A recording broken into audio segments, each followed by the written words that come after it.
as we jump into this new unit about manifest destiny, we really need to think about going back in time. We got to jump in our time machine and we got to go back in time because we've been talking about a time where there's 20 some amendments, and we've been talking about a time with all of these court cases having happened, and we have all these decisions made on interpretations of the Constitution and all of these things.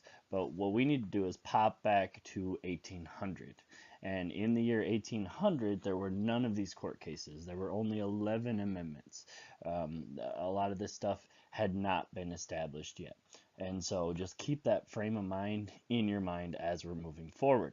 Now, the other thing that you really need to know is that on these sets of notes, you need to pull them out right now and look at them. The last 2 pages are full of boxes that are the names, the important names in history. So whenever we encounter a name, you're going to have to go to the back 2 pages to fill in that information and then come back to the front as you're filling in the other information from the slides. So right from the start, we're running into 2 people, and those 2 people, of course, will be in the very, very back of your notes, the last couple of pages. Okay, and these first 2 people are the first presidents. Now, I'm cheating a little bit because this happened before 1800. Both of these presidents were in and out of office before 1800. However, I just can't imagine not going over them if I'm going to talk about all the other presidents. So let's start with George Washington. George Washington, in the back of your notes, was a Revolutionary War general. He was the guy. He was, a nice, tall guy. All the ladies thought he was handsome. He was this great, amazing leader. Everybody looked to him when they needed answers in the Constitutional Convention, in the Revolutionary War. It didn't matter. Everyone was looking to him. So it was kind of obvious that they would want him to be the president. And he was the first president, and he was unanimously selected. Everybody wanted him to be the president.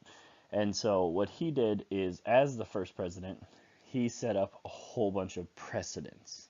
And now that sounds really familiar or similar. Precedents and precedent.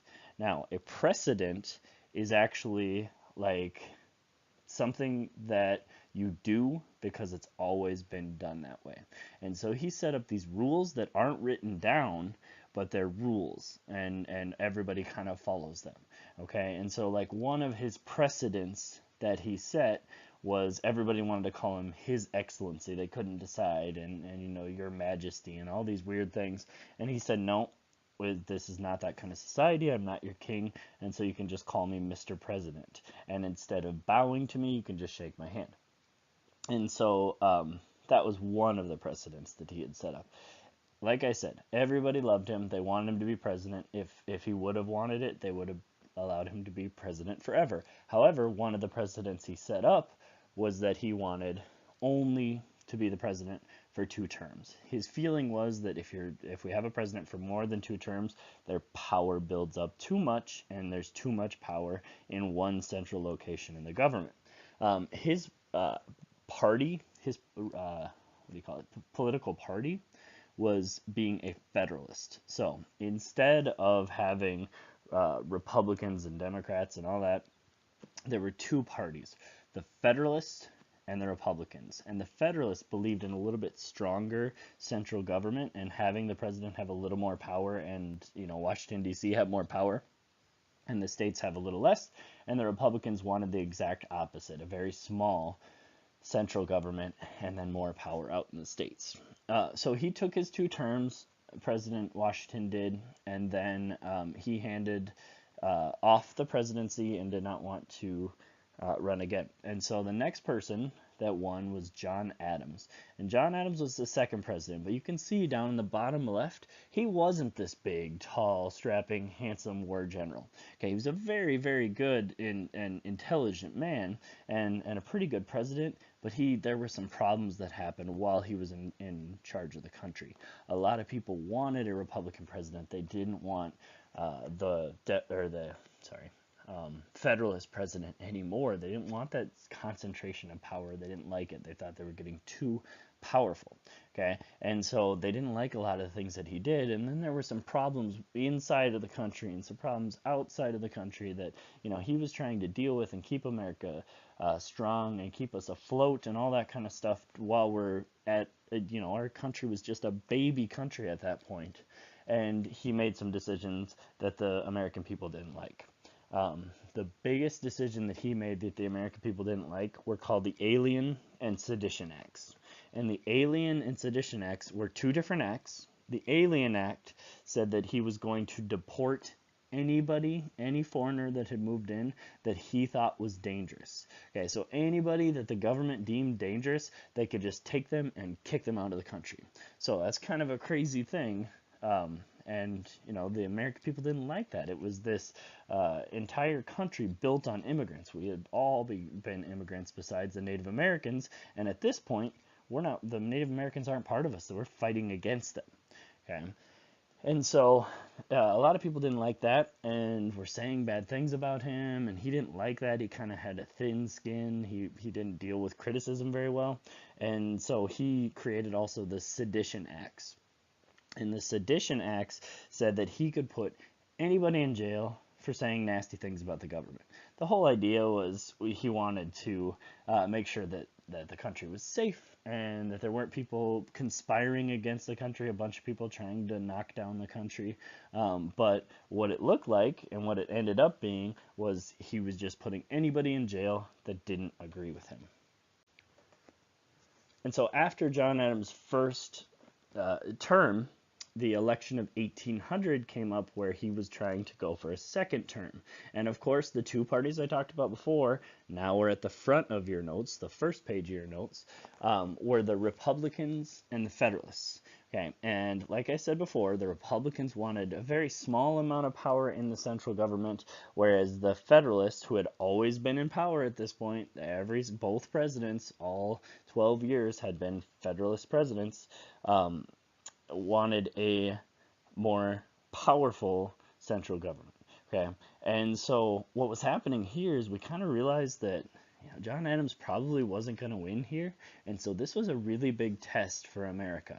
The test was, if this ends, if the Federalist president goes away and the Republican president comes in, will we actually have a peaceful transition of power like we had set it up, or would there end up being fighting and war and people taking power? And so it was a very nervous time in American history. And this election was between John Adams and Thomas Jefferson. Okay, and John Adams was this Federalist, and as we know, but Thomas Jefferson was that Republican. And of course, he's the third name that we find in our notes in the back.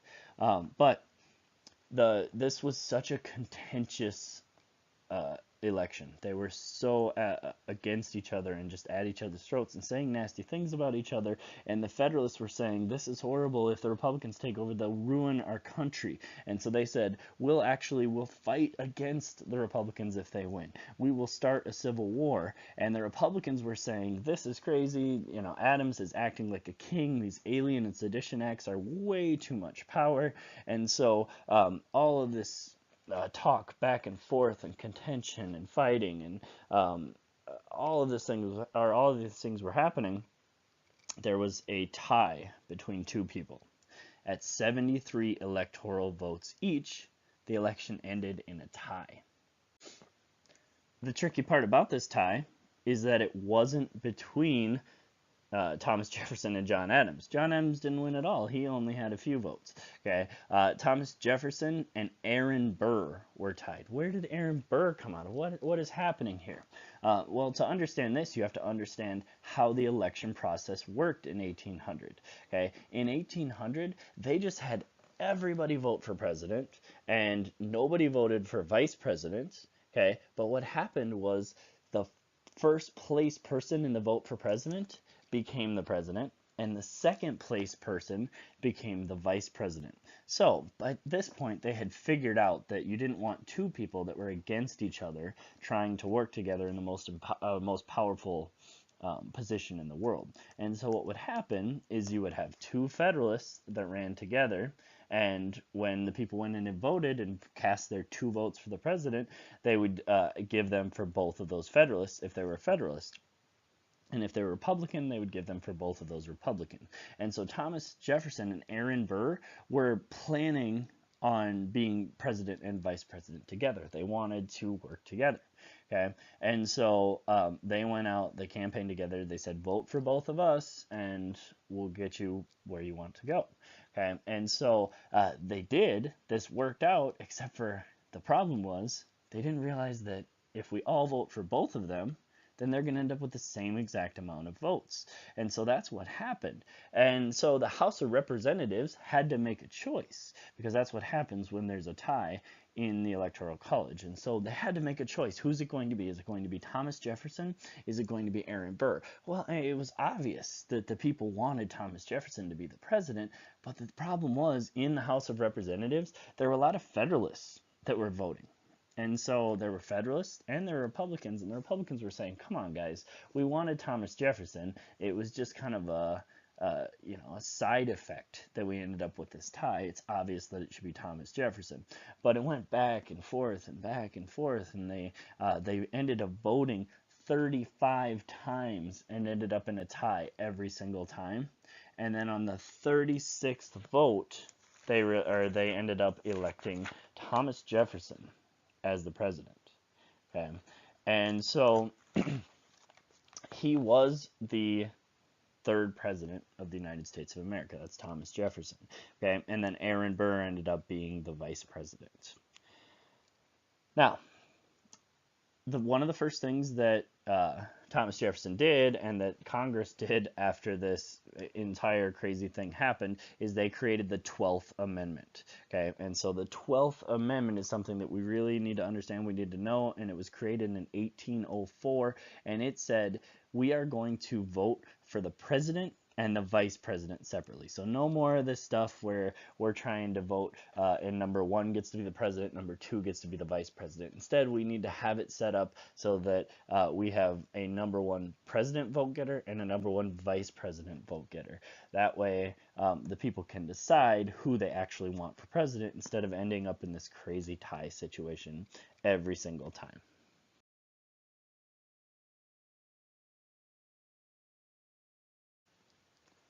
Now, Thomas Jefferson was a very interesting president. He was a completely different kind of president than anybody we had had before. George Washington and John Adams were kind of fancy. They kind of wanted to prove how fancy and cool and impressive they were. And so to be a part of the leader of this huge country, they kind of wanted to show off a little bit. But Thomas Jefferson did not want that. He didn't want that at all. He wanted to prove that he was a gentleman farmer. And that was his idea. He wants everyone to see him as a gentleman farmer. Well, the gentleman part of this is saying that I am smart, I am civilized, I am all of these things. I can hold my own too. If I go to a fancy dinner party, I won't look like an idiot. However, I am just a normal guy, just a regular guy like anybody else. I am the leader of a democratic country, which means that I'm just like everybody else. You just voted for me to be your leader. And so he showed this through a few of his actions, many of his actions, but we're going to talk about three of them that were kind of the big ones. The first one was that he used round tables at banquets. So whenever the big fancy dinners were happening, he replaced all of the square and rectangle tables with round tables. Now, why would he do that? I don't get it. Well, if you think about it, it's kind of traditional at a rectangular table for the person with the most power to be at the head of the table, right? They're at the end of the table that is known as the head of the table, and then usually the person with the second most power is at the foot of the table, and then everybody else kind of fills in the sides, okay? And so if you have a round table, the interesting thing about that is there is no head. There is no foot. So everybody who's sitting at that round table is equal. Okay, and so he was trying to show that every single person who comes to these fancy dinners, who comes to these things, are absolutely equal, and he's not better than any one of them. Okay, and so it's a really interesting way. It's the same reason that the Knights of the Round Table had the table, to show that the King Arthur, was no better than any of his knights. They were all equal. Okay, and so the second aspect of being a gentleman farmer was that he walked to his inauguration. The previous two presidents had gone in these fancy white carriages and beautiful horses carrying them down to give their speech at their inauguration. And you know, the inauguration is where you give your speech and you get sworn in as president. You actually become the president of the United States. He said, you know, it's only a couple blocks. I'll just walk down there. No big deal, guys. Okay. And so instead of doing that, he kind of walked down there just to show, I don't need all this fanciness. Yeah, sure, I'm the president, but I'm just like everybody else. Okay. The last thing that he did is everyone still kind of held on to this idea of bowing to the president every single time, and everybody wanted to bow to the president and say, Mr. President, and bow to them and all that kind of stuff. He said, you know, I don't like that bowing stuff. I don't want anybody to show that they're submissive to me, that they're less than me by bowing to me. And so instead, how about we just do shaking hands? And so if you were to see the president and be on equal footing with him, you would walk up to him, shake his hand, and say, Mr. President, hello, Mr. President. Okay, and that's the respectful way of doing it, but it's not some big fancy way. Okay, and so the last thing that we'll talk about on this slide is one of his ideas, okay, because Thomas Jefferson wanted a limited government, he wanted a small government, and he was talking about in his inauguration that what he wanted to do was bring this divided nation, remember the country was talking about civil war, okay, bring this divided nation together. And so his first step was to implement and really go for laissez-faire. Laissez-faire was so important to him, okay, and laissez-faire is a French term. And laissez-faire means let it be. So let it be, what does that mean? And when you're talking about the economy, laissez-faire means the government just needs to keep their hands out of it. Okay, so if you have a laissez-faire attitude about something, it just means you keep your hands out of it. It's going to work out better if you just stay away from it. Okay, and so the government should never mess with the economy, and then what will happen? The bad economies will die, no one will save them, or bad companies will die, and no one will save them, and the good companies will live on and get bigger and get better, and it will end up with only strong companies in our economy. Jefferson also had these policies because, again, he wanted to bring this country together. Okay, this broken country that was, you know, against each other and at each other's throats. He wanted to bring them together, and so he had some policies that were very Republican and very much changed what the government looked like, and then also some policies that were very Federalist and helped out the Federalist people. And so his Republican policies that he was very passionate about were that he really wanted to make the government smaller.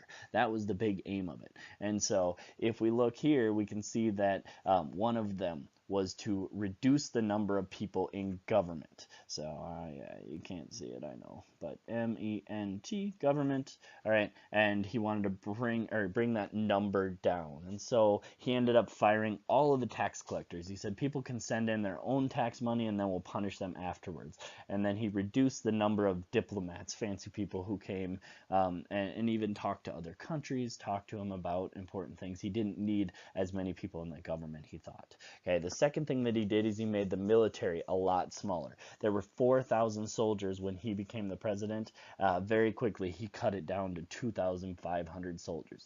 That is unbelievable to me. I mean, we have millions now, and back then we had 2,500 soldiers, and that was it, to protect a country that was brand new, that was surrounded by countries that were much more powerful and could easily fight against us. We had Spain right up against us. We had the Native Americans were actively trying to get their land back. There were a lot of different threats, and we had such a small military. It's amazing that we survived. Okay, and the last thing that he did is he eliminated federal taxes in the U.S. So he said no more taxes from the people.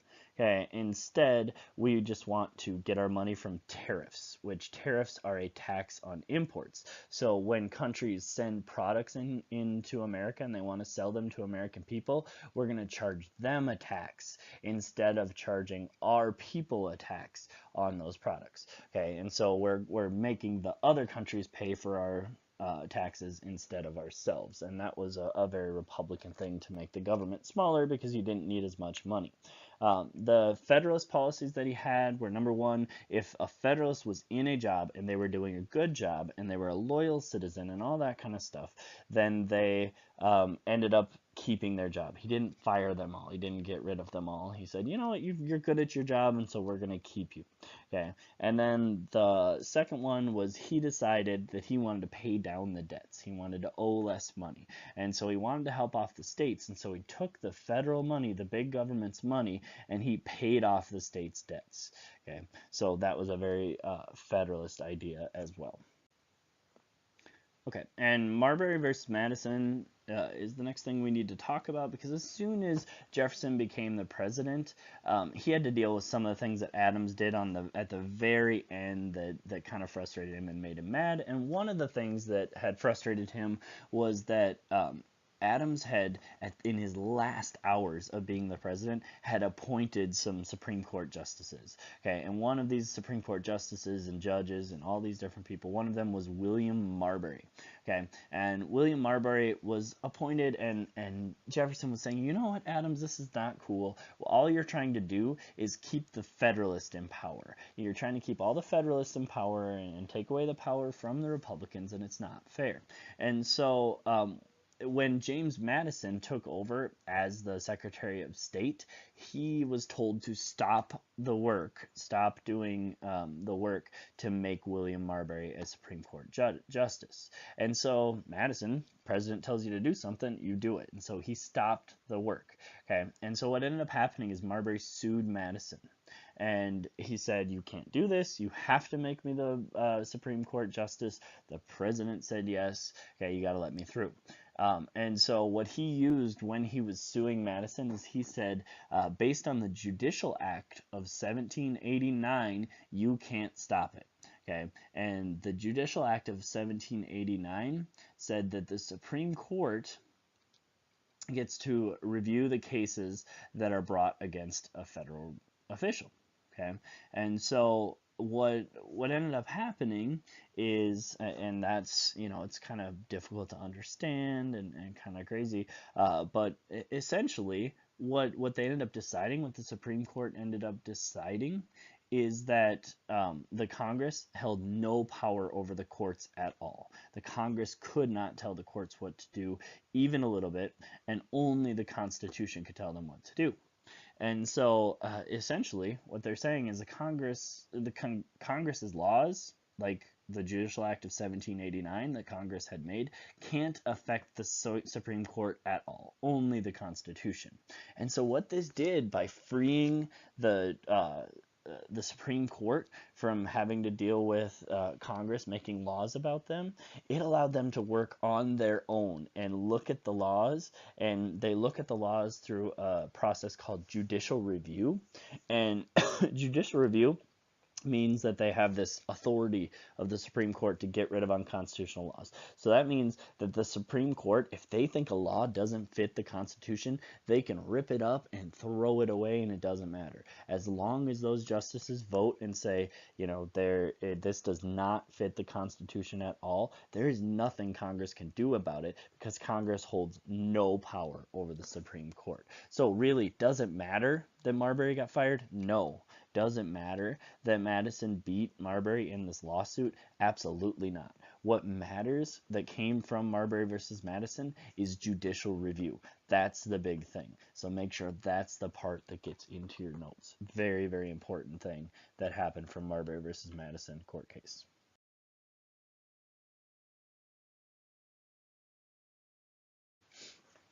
Now, America in 1800, moving away from politics a little bit, looked interesting. It was growing. It was getting very, very big. Okay, and it was starting to move out to the west. And when I say the west, you think California, Oregon. No. Minnesota was further west than we're talking right now. We're talking about the area between the Appalachian Mountains, which are by New York and West Virginia and all that kind of stuff, all the way to the Mississippi River. So the Mississippi River was like the absolute west border of America. Nobody was living past that that were Americans. Okay, and so 1 million settlers lived between the Appalachian Mountains and the Mississippi River. There were a ton of people out there, very, very many of them, and they were farmers.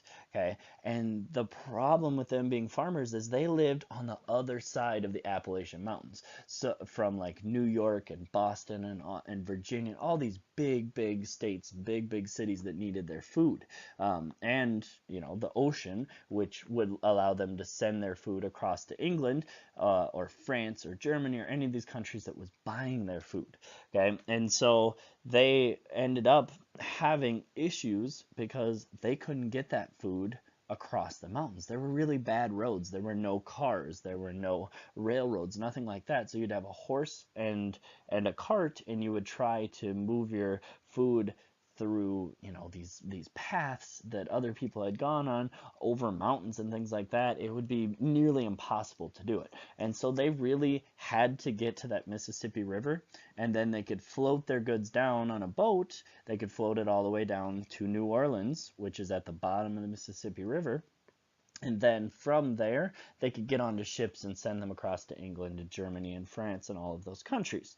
Okay, and so they had to get down to New Orleans. They needed to make sure they had access to New Orleans, and they had to ship their goods from there. They load them up and ship them. The problem was New Orleans wasn't part of America then.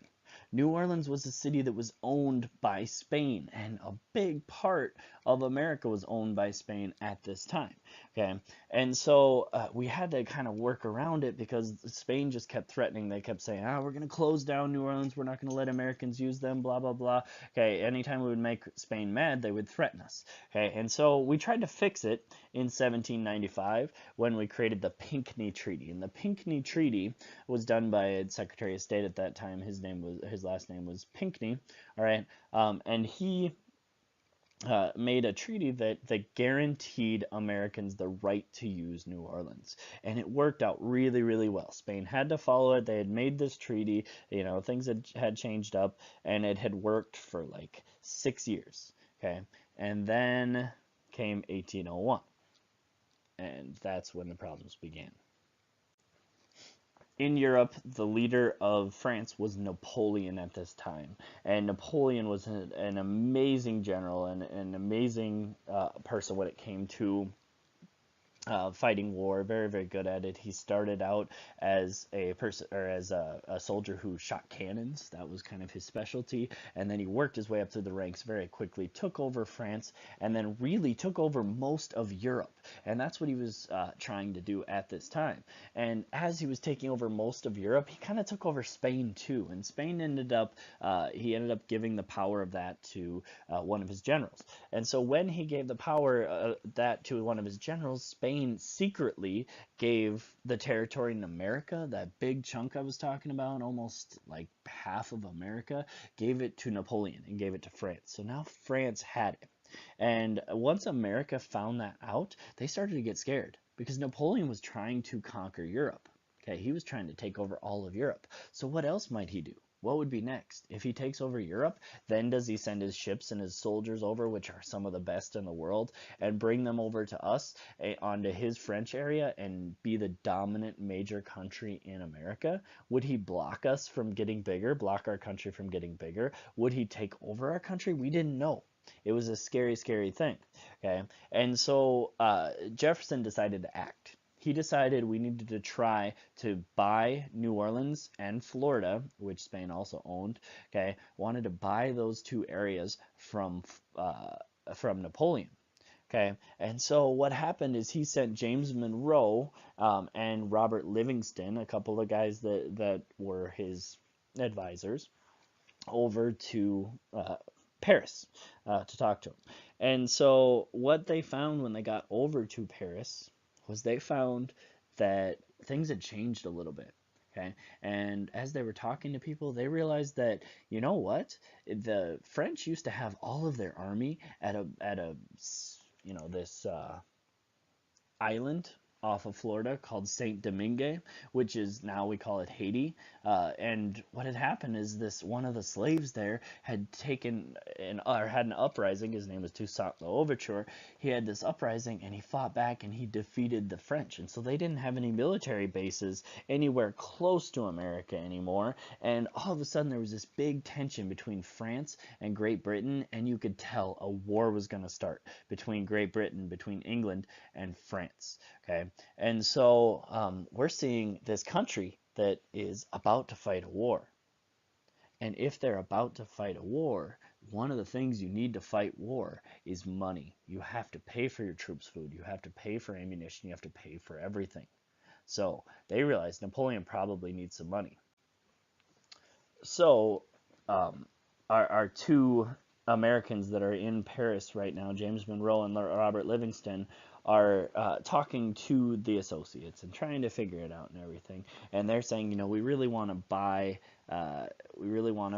New Orleans, which is down here, and we'd like to buy, you know, this whole area, kind of. That's what they wanted to buy. And I say, you know, we could probably spend about $15 million. That's kind of what we have. We can spend that, and we'd be okay. However, they didn't say that to Napoleon, but they said, you know, I kind of want to buy this area. But Napoleon said, you know what?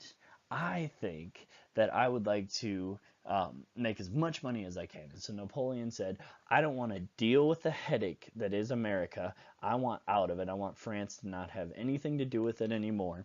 And he said, how about this, guys? I will sell you this huge chunk of land, all of this brown area, right? This whole thing, what you want, plus all of this, the Louisiana Purchase, we call it now, and I will sell it to you for $15 million. Okay, we call it the Louisiana Purchase because he called it Louisiana. That's what it was called. Okay, and so America, of course, Robert Livingston and James Monroe had to, you know, check in with Thomas Jefferson. Is this something you want to do? But they couldn't. They couldn't call. There were no phones. There was no telegraph. So they would have to send a letter. That letter would have to go by ship. It would take weeks and weeks and weeks for the letter to get to Jefferson, and then it would take weeks to get back. And, you know, Napoleon needed a decision right now. And so Livingston and Monroe said, yes, we'll take it. Okay, because they couldn't get advice from Jefferson, they just had to make a decision. And so they bought this land, this huge chunk of land, for $15 million. And that's it. It was 4 cents per acre. Just so you understand what 4 cents per acre means, I bought a house on 0.15 acres, so that's like 15% of 1 acre, and it cost me over $200,000. Okay, so we're talking about 4 cents an acre. It was a crazy deal. Okay, and what it did is it immediately made America twice as big.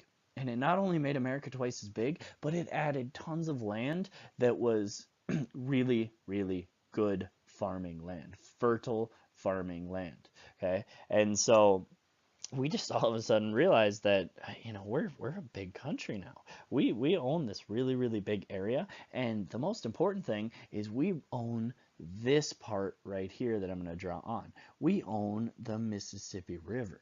Okay, and the Mississippi River is the way all of these states in the middle and areas in the middle can get their goods down to New Orleans and off to Europe. Okay, and so on that day when they bought it, Robert Livingston said this quote. He said, "From this day on, the United States takes their place among the powers of the first rank," saying we are one of the most powerful countries now because of this purchase alone. We have tons of land, we have good land, and we can continue to get bigger and bigger and bigger.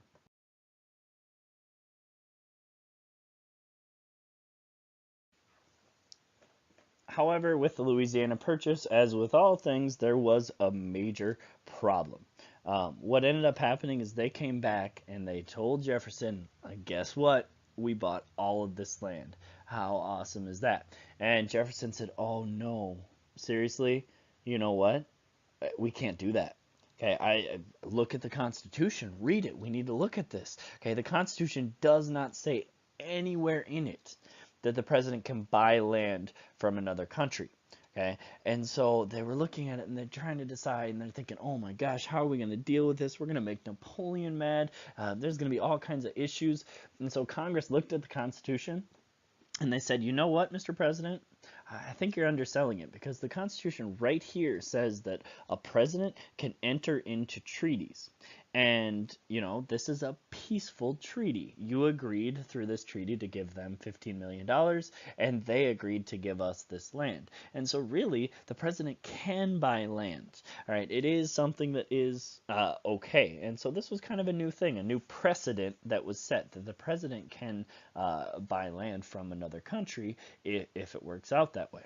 Okay, and so that with that kind of fixed and all that problem taken care of, they realized that they needed an expedition. And an expedition, the definition of an expedition, is a long and carefully planned journey to explore the new land. And funny enough, Jefferson, before the Louisiana Purchase was even made, had already gotten Congress to agree to give the money for an expedition to go out and check out this area that nobody knew about. Okay, and so Congress had agreed they would pay $2,500, and they had to pick somebody to be the leader of this expedition. And so they picked an Army general by the name of Meriwether Lewis. Okay, and Meriwether Lewis decided, I can't do this alone. I need somebody else to help me out. Okay, and so he decided that he would pick his army buddy, who was William Clark, to co-lead the expedition. And so we know this expedition now as the Lewis and Clark expedition. So the Lewis and Clark expedition was about to set out. And so the president had to set some expectations for this expedition, right? They had to say, here's what we want you to accomplish. And so he sat down with Lewis and Clark, and he said, you know what, we'd really like you to keep a very detailed journal and report back, write down everything that happens, as well as draw pictures and all this kind of stuff about the plants and the animals that you see out there. Figure out what kind of new resources we can find, and how it's different out there, and what we can do with it, if any of the animals are dangerous, if any of the animals look like some new great type of meat that would be delicious. I mean, anything. Okay, just write down and talk about all of the plants and animals that you find out there. And then the second part was they were tasked with making contact with the Native Americans. They said, any of the Native Americans out there, please just make contact with them. And if you can, try and make peaceful contact with them. All right, try to get them on your side. Try to get them to like the Americans, because that's what we want. Is we want to move out there and take over their land, but we'd like to do it peacefully and not lose anybody.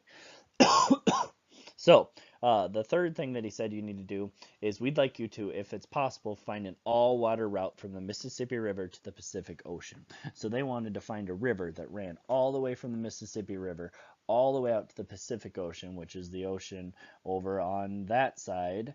Okay, they wanted to find a way to get all the way out there on a river so that they could sell their stuff to places like, China and other places in Asia, India and Australia, and it'd be easy to kind of head out that way towards those countries. Okay, and so they started their voyage. Okay, and they started their voyage with 3 boats and 40 men and tons of supplies, and a lot of the men were Americans, and some of them were French Canadians, and there was even one slave by the name of York who went along with them. Okay, and they started their expedition in spring of 1804, and they started their expedition right here in the spring of 1804. You can see the dot that I just made on the map, and they started to move up the river, up the Missouri River. Okay, and they got all the way up here to an area in Nebraska where there was a river going this way. Okay, and that river was the Platte River. Okay, and they made it to the Platte River by July. So they were moving actually a little bit slow, moving through a few months of the best time of year. They didn't get very far, and so they started to really kick up the pace, and they got all the way up to here. This is where they decided, it is now, we're in North Dakota and it's October. Okay, and as we know, because we live so close to this Fort Mandan, we live very, very close to it, starts to get cold in October, and it starts to become winter. And so they decided, we need to build a camp where we can stay for the entire winter, and then once the summer and spring comes around, then we can head out again. And so that's what they did. They stayed there, and they kind of just started to meet the local people and get to know them, and they ended up meeting someone very interesting. During that winter, they met a French Canadian trader and his wife. And his wife was a Native American. She was a Shoshone woman. Shoshone is the Indian tribe that she was part of. And she was named Sacagawea. And Sacagawea had talked to them, and they had gotten to know Lewis, or she had gotten to know Lewis and Clark, and they really kind of got along pretty well. And they said, you know what, we'd love to pay for you and your husband to come along with, and if you could serve as our translator, because we know that we're going to run into a lot of Shoshone people, and part of our job is to make peace with them. So it'd be nice to have somebody who can talk with them in their own language. And so she said, oh, yeah, that'd be great. And so they decided they were going to head out in Sacagawea, and her husband would join them on their journey. And so what they were hoping to find after North Dakota, when they started to head further west, was this big wide river that would take them all the way to the Pacific Ocean. However, what did they actually find? You know what they actually found? And I can write it here. I'm going to make it a little smaller. Okay. The Rocky Mountains. Okay, and the Rocky Mountains are the biggest, baddest mountain chain that we have in North America. And so they thought, oh no, we're just not finding this big wide river that'll take us over there. But maybe if we can get over these mountains, if we can find a way to walk over these mountains, we're going to have to leave our boats behind and everything. But if we can find a way to walk over the mountains, maybe at the top of the mountains there will be this big river that'll take us all the way to the Pacific Ocean. It'll be easy. And so what they ended up doing is they walked up to the top of the mountain, and at the top of that edge mountain they found what was called the Continental Divide. Okay, and the Continental Divide is kind of the high spot in the continent, where on the west side of it all the water goes to the west, on the east side of it all the water goes to the east. It kind of flows away from those mountains because it starts there. Okay, and so they found this Continental Divide. They got to the top of it, and they looked out, and all they saw were more mountains, because it's a big, bad group of mountains. And so they were up there, and they're thinking, oh man, this is going to be horrible. We just climbed a mountain. We're screwed. We need some other way of moving around. And at that same time, they saw some Shoshone warriors and a chief in the distance. And the warriors came closer and closer, and they were scared. And they said, well, we had never met any of the Shoshone. The only one we even knew was Sacagawea, but, her husband was just a white French trader. And so, it was kind of a nervous moment. And these warriors came up to them, and they're thinking, oh no, this is scary. And they're saying, we come in peace. We don't want to fight, don't want to fight, don't want to fight. And they came up, and, this warrior, this are all armed, and they look really, really scary and really, really menacing. And they come up, and all of a sudden Sacagawea goes running across the field and hugs the chief. And she says, brother. Well, her brother was the chief of the Shoshone tribe. And so what ended up happening is she talked to her brother and talked him into helping the Lewis and Clark expedition out. And what her brother did was sold them horses so that they could better get over the mountain. So they rode the horses over the mountain, they crossed it, and eventually they finally found the Columbia River. In the Columbia River, they built their canoes, and by the end of that second year, so that first year they made it to North Dakota, by the end of that second year, they had made it all the way to the Pacific. In early November, they looked out through the fog and they saw the Pacific Ocean.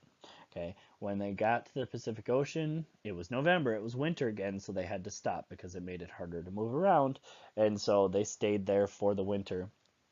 And then they ended up coming back, and it ended up taking them about half a year to make it back to St. Louis to report all the things that they had found.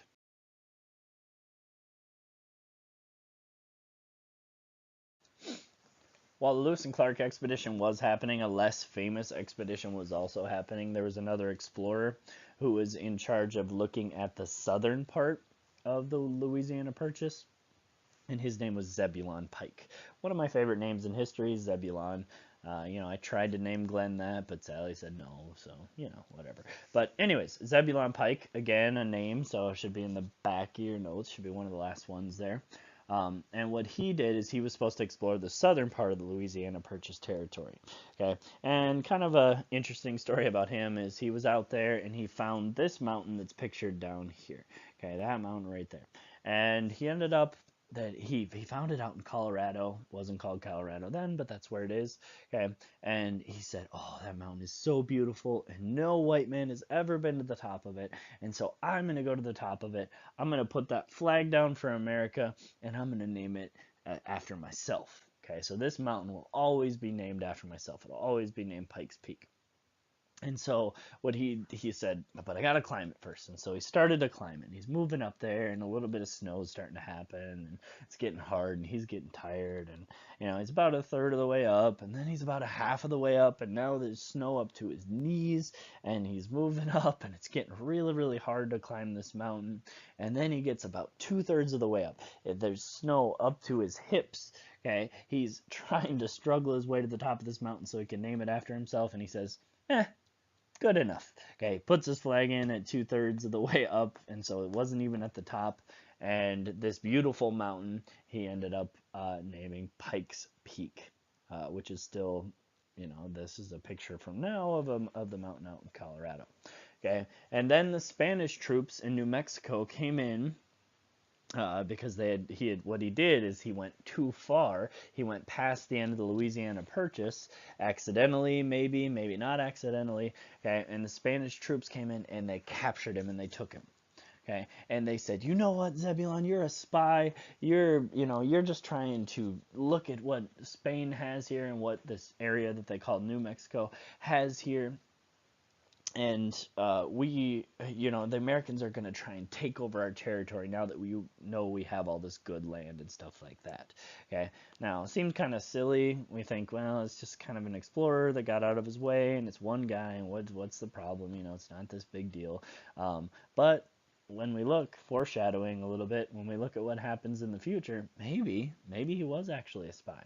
Thomas Jefferson did end up getting Zebulon Pike back. He didn't die in prison or anything like that, but it took a little bit of doing for Jefferson to talk to the leader of Spain to get Zebulon returned to America. At the same time, it was extremely important for America that we could sell all the stuff that we were making in America to the European countries. It was essential. We had to do it. We had to sell our stuff to Europe, to places like England and France and Germany and Spain and all these countries. We had to do it. Otherwise, we wouldn't be able to stay alive. We wouldn't be able to continue to make money and be a country. And so what was happening is we would have to go in order to get to Europe, we'd have to go right by these Barbary states, which are the countries, and they were actually kingdoms at that time, in North Africa. Okay, and so these North African kingdoms had these pirates there. Okay, and what these pirates would do from Morocco and Algiers and Tunisia and Tripoli, these were the big kingdoms, would come out and they would attack these ships and they would take all of their stuff. Okay, that's what pirates do. They come in, they attack your ship, and they say, we're going to sink you unless you give us all of your stuff. Okay, and so of course the ships had to let them steal their stuff and then move on along their way to stay alive. Okay, now the European countries had figured this out. They didn't have to worry about the pirates because they were paying tribute. And tribute is money that you pay to another country or to a kingdom for protection. But if you're paying Morocco, Algiers, Tunisia, and Tripoli to protect you from pirates from Morocco, Algiers, Tunisia, and Tripoli, that seems kind of crazy, right? So you're basically, that's like if I'm standing up in front of the class and I say, you need to pay me tribute. You need to pay me and I will protect you from people punching you. But if you don't pay me, then I'm going to punch you. So it's basically saying you're basically paying me not to punch you. Okay, but the way you're saying it is instead we will actually protect you from it. The only way they protect you from it is not doing it themselves. And Jefferson started out paying this tribute, but Jefferson said, no, we're not going to do this anymore. Instead, with our ships that we send over to sell goods, we're also going to send warships to protect them. And so they did that, and that went really, really bad at first. We had this fancy brand new warship called the USS Philadelphia, and it was over there. It was supposed to protect these ships, and all of a sudden there it is, and and it hit the shore. Okay, they hit some rocks that were high up in the water, and they ended up completely running into the shore. All right, and so now this giant warship that's just amazing is stuck on the shore, and all of the people within it ended up getting thrown or taken away and imprisoned. Okay, in North Africa, and so crazy enough, all right, we had to end up sending our military in so that the pirates didn't have this amazing new warship. We had to send our own military and our sailors in to go to the USS Philadelphia and burn it. Okay, so we had to burn our own brand new warship just so that the other side wouldn't have it. And then we kind of turned it around. We got a little bit better. And so Thomas Jefferson had 600 Marines march in, and they marched in to Tripoli, and they attacked and were able to release all of those prisoners. Okay, and so now in the Marine Corps anthem, they talk about a lot of their victories and a lot of the major things. Okay, and it goes, from the camps of to the shores of Tripoli. Okay, it's part of their Marine Corps anthem now because it's such an astounding win for the Marines. Now, we talked about this war that was about to come between Britain and France, and in 1803, sure enough, Britain and France are fighting each other. America decided, we're not going to side with Britain, of course not, because we just fought a war against them. We're not going to side with France, even though they helped us fight against Britain. We don't want any part of it. We want to stay out of it. We don't want to risk our lives, and the more important part about staying neutral is we're going to make a whole lot of money because these places are not going to be able to make their own food and make their own ammunition and stuff because they're too busy fighting each other. And so France is going to have to buy food and ammo and cotton and all that kind of stuff from America, and Britain's going to have to buy all that stuff from America. So we get to make money from both sides. This is an amazing opportunity to trade with both Britain and France. But Britain and France were trying to weaken each other. Okay, and one way they could weaken each other is by shutting off the Americans from being able to trade with or to give goods to the other side. And so Britain was trying to shut down any ships that were heading for France that Americans had. They were taking away those ships, and France was taking away the ships, any of them that were headed to Britain. So France ended up capturing 500 American ships, and Britain ended up capturing about 1,000 American ships. And so, both sides were doing it to us, so we were still going to stay neutral. We didn't want any part of it, but then the British made the Americans mad. Okay, it didn't take much because we had just fought them, but the British had turned to something called impressment. Impressment is basically, the definition is right here, but it's basically slavery. Okay, what you do is you take the sailors off of the ships that you're capturing, and you make them be part of your navy. Okay, and so Britain, that had the best navy in the world, needed more people. They were running out of sailors, and so they would just take anybody that they could possibly capture and make them into sailors for the British Navy. This also made the British Navy not nearly as good as it was before because they were just people that had been captured. They were basically slave fighters. Okay, and so now this is happening, and the people of America are getting so angry because their brothers, their fathers, their husbands are being taken by another country, being taken and held slavery essentially by Britain. Okay, and so Jefferson did not want to fight a war, but he had a plan, and his plan, which we'll talk about more on the next slideshow, was an embargo. He was going to stop trading with these countries, stop trading with Britain. Okay. At the same time that this is happening, we're also dealing with the Native Americans, and it's very important to understand what was happening with the Native Americans because there were all of these people there. There were tons and tons of Native Americans, millions of them on this continent, more than enough to wipe us completely out if they wanted to and if they got together. But the thing is, when the Europeans came over, they brought disease, and that disease cut down their power. I was just listening to a history podcast the other day, and they said that estimates say that 98% of Native Americans died from this disease. So only 2% of them were left. And even those 2%, if they were there, might have been able to put up a fight if they were all in one place fighting against us, but they were spread out over the entire continent and part of different small societies. Okay, and so they really had no chance of fighting against the Europeans. But kind of the last effort was by a native, and he's pictured above, named Tecumseh. And Tecumseh had this really interesting thought. He said, you know, if you have sticks, if you have a small twig, and you grab it and you break it, okay, it's easy. It's easy to break it. However, if you put a bunch of twigs together and you tie them together, then all of a sudden it becomes really, really, really hard to break it. And so what he's saying is one of us, one person alone, is easy to defeat. One tribe alone is easy to defeat. But if we all come together and bond together, it's much harder to break us, much harder to defeat us. And so with this speech and talking about that quote, he started to urge a resistance. He was trying to get all of the tribes into a league to work together and fight against the Americans. Okay, and so he started to bring these tribes together to fight the Americans, and he was having some success. And so he ended up going away to try and get even more tribes to join. And so he left his people and went away to try and get more tribes to join. And at that time, William Henry Harrison, which is seen down below, down here, okay, he was the governor of Indiana, and he saw the threat, but he also saw that Tecumseh was leaving. And so without their big leader and all that kind of stuff, he decided now is the time to attack before they get more powerful, before we can do anything else. And so he took 1,000 soldiers and he attacked the Shawnee villages, which Tecumseh was a Shawnee chief. He attacked those villages while Tecumseh was away.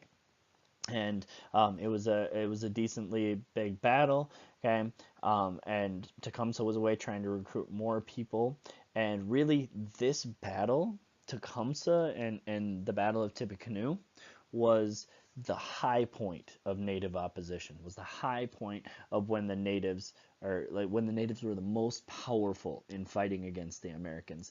After this victory for the Americans at the Battle of Tippecanoe, the rest of it was kind of easy sailing all the way through for defeating the Native Americans all the way to the Pacific Ocean.